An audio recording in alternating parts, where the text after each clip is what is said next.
am here with Joanne Ordway. Now, she is the biggest Dodger fan. She lives right here in Rancho Palos Verdes. Now, we just walked into your house, Joanne, and immediately I see these old stadium seats and all of this Dodger stuff and just baseball stuff. So let's start talking about this and tell us what it is. It's really a lot of baseball stuff. Most of it is Dodgers, but there is some others. Okay. And these seats are actual seats from Crosley Field, the old Cincinnati Reds stadium. Now, how did you come to have these? One of my husband's friends had them, and he didn't want them anymore, so he knew where to store them, so to speak. So he gave them to us, and then I, put the different stadiums that I've been to. I have to collect something from each stadium. So, like, when I went to Yankee Stadium, I usually get a hat, and I go, I'll never wear a Yankee hat, so there's no way I'm buying a hat, but I didn't know what I was going to buy.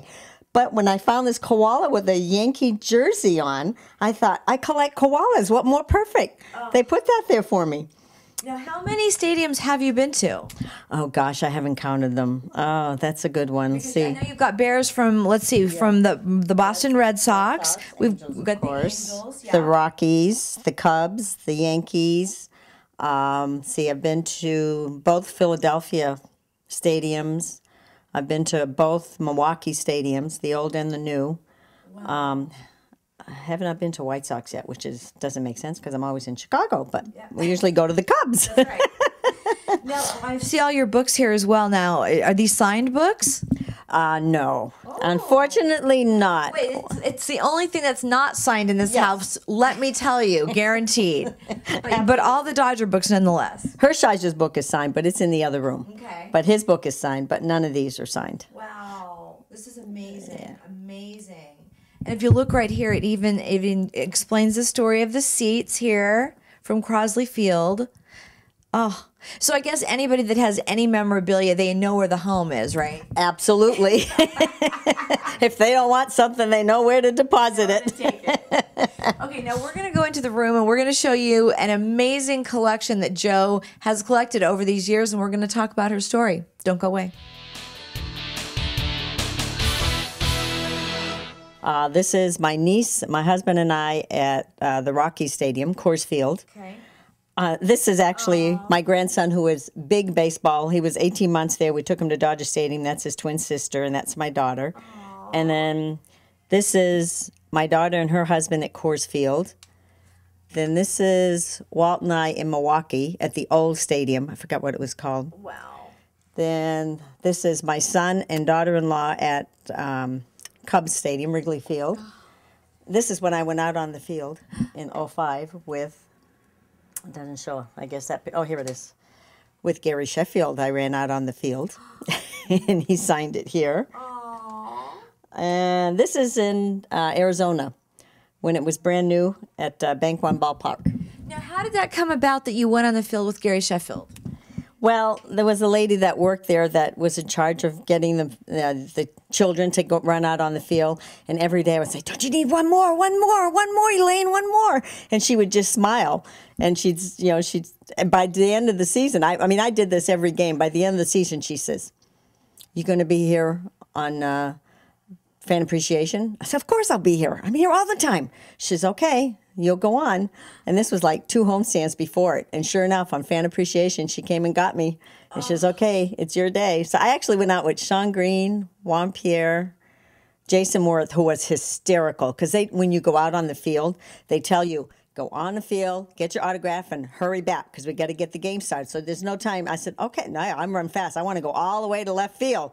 And Jason, who I knew well, didn't know who was following him as he's running out. And when he turned around and saw it was me and I was almost caught up to him, he just said, what are you doing here? I came out to get an autograph. What do you think, Jason? But he kept me on the field. I kept turning around to go back. He'd come out and say something. I said, oh, I'm going to get in trouble, Jason. Let me go. Let me go. Now, I see another very special momentum, and that is a champagne bottle from our last year's divisional championship. Let's talk about that and how you came to get that. Well, if you see next to it, there's a picture of Russell Martin with the champagne bottle, and it's actually that champagne bottle. And there's me in the picture. Aww. So I have to get him to sign it. I haven't gotten him. This homestand, I get him to sign it. And then here's a ticket with me on it. If you look at the tickets, I am actually on the ticket right here, that same picture. Wow. Now So it's kind of exciting. that is something you don't see every day. No, after all these years of going to Dodger Stadium, to actually have my picture on the tickets, I think there's one every homestand that I'm on. Wow. Yeah, and that champagne bottle is pretty special because it's the actual one that Russell squirted all over us, and boy, did we get soaked. I don't know. We were scared to drive home that night for fear of getting stopped and trying to explain why we smelled like liquor, like champagne and beer. Yeah, Yes. exactly. Yeah, we had the same fears, trust me. I'm sure, yeah, being in the locker room, I'm sure you did, much more than us. And then we have the Dodger water. Is that from our Trumps event? It certainly is, our Dodger Blue water. I thought, oh, I need to keep those as a souvenir. Oh, incredible. And then here, this is my son in the Wrigley Field dugout. Wow. In the dugout, and this was very special. This was the playoff game for the Red Sox. This is my brother who lives back in New Hampshire, and I was lucky enough through a mutual friend with Frank McCourt. It's a very long story. The guy met me once, and then a friend of mine who introduced us says, when the Red Sox are making it to the playoffs, she says, you've got to call Joe and get him to get you tickets. I said, I barely know the guy. He said, no. He remembers you. He asks about you all the time because he lives in Boston. So I did. I called him, and he said, he said, how are you? And I said, exciting. We had the whole conversation about the Red Sox. And then I said, what are the chances of getting 2 tickets? He goes, this isn't Dodger Stadium. We don't have comp tickets because it's not a very big park. No. But he said, let me see what I can do. So sure enough, 2 days later, he calls on a Thursday. I got on a plane Friday morning, flew back to Boston, and he was going to put me up in the hotel. And I said, no, I'll stay in New Hampshire with my brother. So I called my brother. My brother always laughs when I say, what are you doing Wednesday night? Or what are you doing this such and why? Where are we going? Pick me up at the airport. We're going to see the Red Sox playoff. And he's a big Red Sox fan. So when I told him, he said, awesome. So he picked me up actually in Boston. I didn't fly to New Hampshire. In Boston, and drove home. And then Joe had said, well, how are we going to get the tickets to you? And he said, will call's not good. He says, what time do you get to your brother's? I said, not till like 9:30 at night. He said, I'll call. So I gave him the number. I mean, this guy I met once on opening day, and this is now what, September? So he calls and he says, okay, meet me at the Harbor Towers, which is where he was staying. He said, you know where? I go, no, my brother knows it. So I gave the phone to my brother, and I could hear my brother was saying, no jeans, no sneakers. I'm going, what is he talking about? He gets off the phone. He says, we have tickets for the pregame party and the post reception. Wow. After the game. The game was awesome, and he had warned me. He said, not great seats, but he said they're seats. Yeah. And they were in the outfield, and right above center field.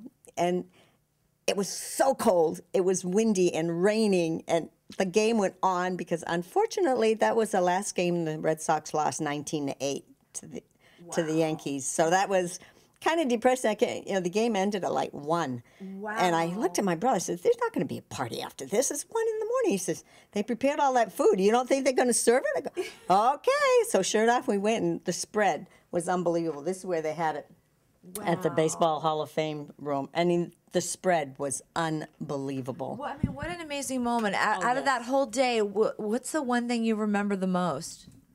Walking into the Red Sox Hall of Fame. We walked into that room and we went, whoa, because we were allowed to enter 3 hours before the game. Wow. With this special ticket that Joe had given us. And I mean, we were shocked, and my brother was just totally impressed. Now he expects everything from me. Of course.